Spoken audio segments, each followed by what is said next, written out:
Talo fala usunga te vai. Ma se foi whawhongwhonga tā po i se tātou tunu. Mai mongo tele o i mongo iti. Ia, whawhtai le tua wau ia mai le ni tae a pou le ola marosi whawhauina.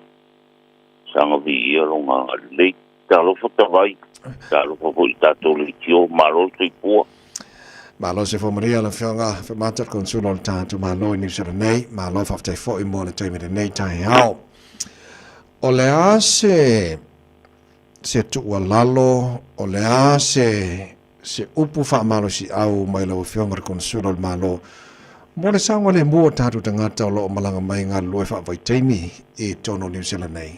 Ina ua maua le tala i tulanga fo i whaanonoa ma le tala i nei o tātou tangata ngā lue whaavai teimi tono Australia whaabonone. Ia whawhtai ata vai. Kore upu masani a le tunu ue. E momoea ma manuru a saumara e tia. Mali ala. I halo pui ma whanau o tātou tunu una tu ua Samoa. A inga whanau. Maranga mai a tunu e mamao. New Zealand po Australia. E su e manuia mo si o tātou tunu mai. Ita. Ia. O le wharawelawe o tupu mai Australia. Ia o se tu e whangu mai le a te tātou. O tāu o le meo tātou ngā rue whātasi e mai se. Ia, le lea me o le awa. Wa e tupu po i New Zealand le whawhitau li nei. O le mau o awa noa e siasi mai o tātou whanau. I a inga mau o. I tei me awa noa. I a e o mai. Fai pāti ma tango fia i ma le awa. Ia o le tuararoa ia ma le whaararo Samoa sile tūlanga lea a whai ua o mai nei whanau e ka whao mai māsiasi mai ai.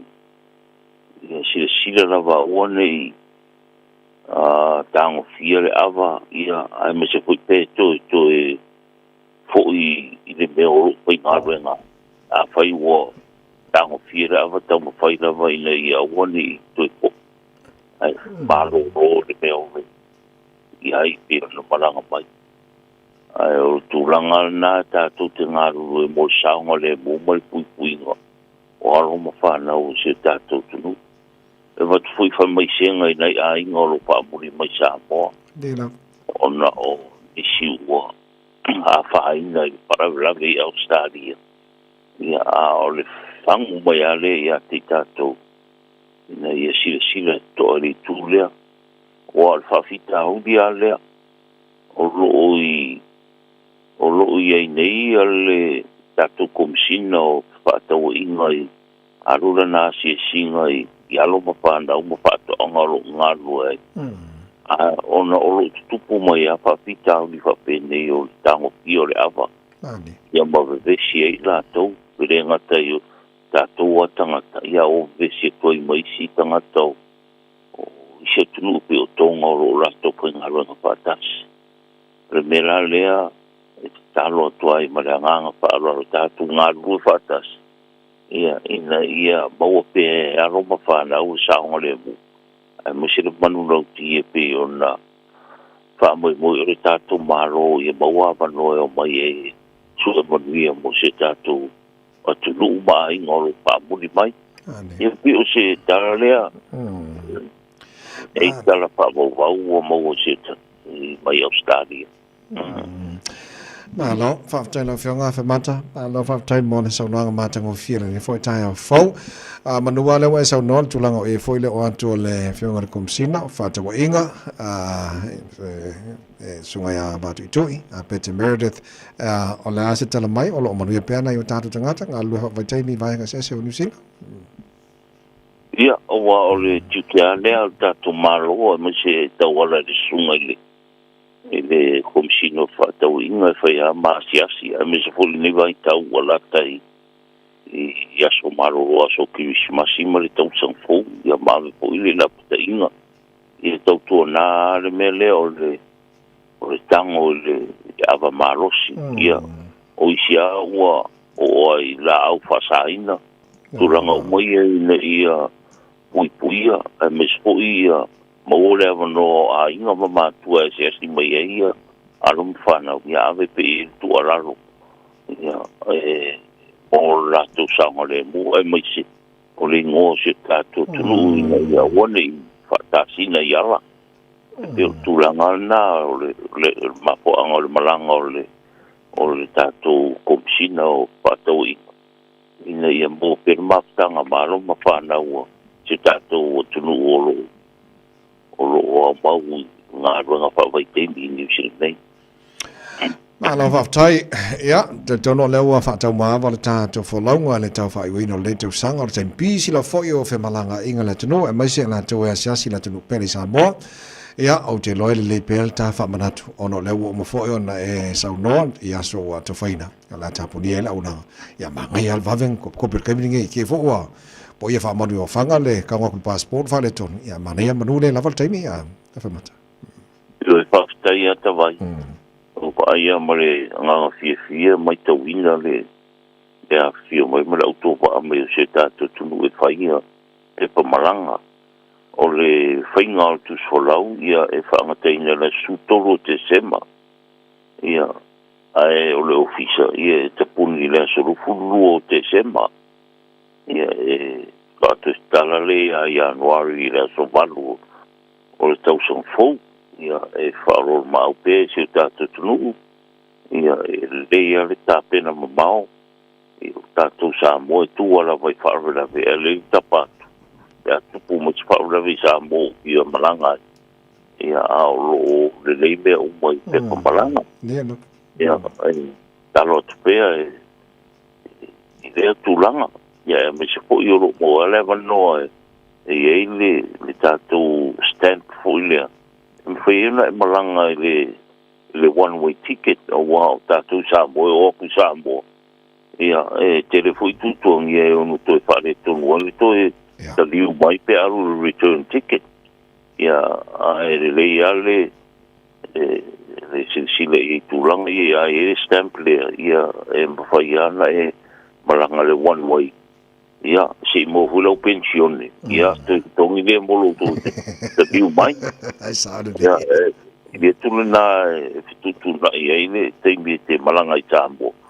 Moe o kuru Samoa i o fia eva ia ma ka whao ia inga me te o me whaaravelave mo e tupu mai. Ia, ara ele pole toi mawaro pensione ia koe la whako kongil pase se fo i mai ai. Ia te o nei whamanatu ia vai putai ma ne vai teimi o asfifia. Nei le atenu mal whaafonga mai la umana batu le telefoni le whaon konsula ma le ofisi am whaina wala iai moni se whainga fia la mati le ai o nei vanga tā ua ie lua manu leu sauno ina whionga le konsula nei tai au o le stamp pe ona tā ua ma le whaiol passport e le leile mana tua le leile le atenu o lo o tau longa pea ese tau o le passport e mana mia vave iai ma le passport e alu lava le taimi ma sane process el passport ia fa pena fo le stamp o te lona le pele fa mlino le tino fa mone Afemata pe tu se mo finangalo ia o le stamp le e fa mana tu mo stamp mo tu sola New Zealand o tu sola Australia pole alava ia e mawhaiena e malanga le one way ia pe se la ons futa la na le tau le stamp le ia a le tu sola Samoa e le mana o misi stamp wan whaiana elu one way lo tu sola Samoa ia a fa pe faise tu sola Samoa fou pe o expire lo tu sola e luo se la fast futa la ia alu al process mal taimi masani ia a failo e mana o nei ia taimi nei ia mo tu sola ia faila stang ta o tulanga na fast food mane faselau ta la dona tau o no ia o ia tanga ta foi o mo ro pa bra fiel Samoa ia ala tu nei ina ia mo nei al tu sola ia lo tau na o le tau na o le Sound Uni mamau. Te pena rotu skolau ia mautinua ele expire po o ngale le aso fa ngai na skolau. Malo matango fia ia ole a fai u fole tapo kala melanga o ta ue tau longo am fa manatu le tunu te le o tatu sao pe fa tau o lo tatu tunu o lo nei New Zealand ma America ma Australia a fa mata fa mol mol ia whaftai a tawai i tūranga lea whatalo whatu le fionga riri minsta le fionga i a la auri o male toa o lo palanga mai ana se singa whafso tai fo i tūranga o le au mai ngō tatu o loa mai Samoa ia o lo whangasolo lea na se singa mo fontanga ia mo le tau wha mapopo ine o le au exporters tangata fo ia o mai tatu o loa mai Faapo wal temini wa matana fua mai al tatu polo keti fo ile o le miliona tala ma ua matana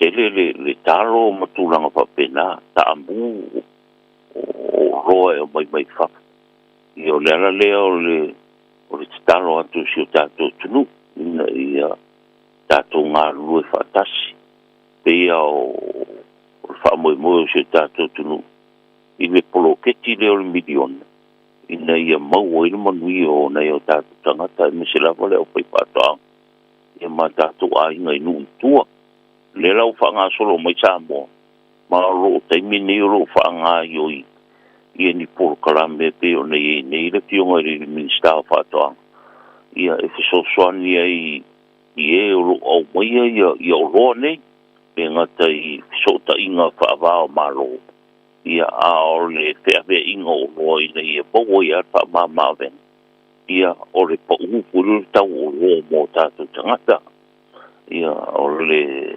whaaroro maau si tātou tunu ia ina ia silsila ia i toa i le i tātou o roa mai Faapo kua pa le leanga o patoanga ia ina ia ave ele tātou whamomua mo i lava o le sesenga o le tātou talo ma le talo fiti o fiti e wapentau nu mai ia alo i efo ia i ala i whilaua inga ia au tātou e mai e lalo le waa lalo i containers ia e whaina situa i pea o mai nei ua i tūranga o tau whemaranga ina ia alo tau whaia ke utanga inga ina ia mawhai e ona na mai lungo le fight le tatu talo matulanga papena ia e whaftai fo inisio lo foi business ia le wa mata ona stala nisio o rato fa o business ma fare o lo fa mo ia mai tatu o lo ma fata wai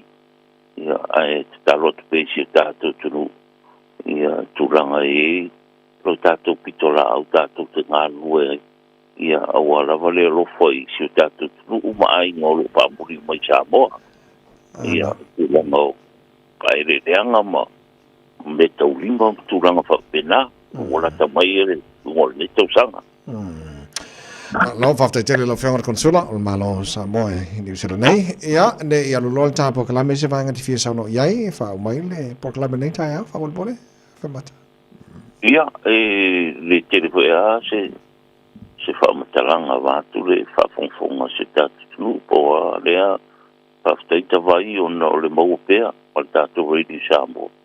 Le maupea o le mano o le tātou malo i lungo o le tātou pokalame. Ia e tātou whiro i fo i lea pai aso.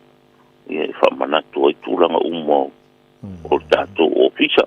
Ia peo si tala le mal whaararo i manu i tele nei tai au tawai. E se whapongo se tātou tunu. Whapongo ia. Ia. La fionga re Consulate malo tuto taso Samoa New Zealand nei la fionga Afemata Palusalue Faapo Lemalu ba nga tau o fa penao na sau no e nei foi tai fau o le telefoni le mo tanto e fia fa so tai la fionga Consulate mo no ofisa tolu o tolu tasi o tasi lua tolu o tolu tasi o tasi lua a vala mai e fa fatu au kilani o iva tolu o tolu tasi o tasi lua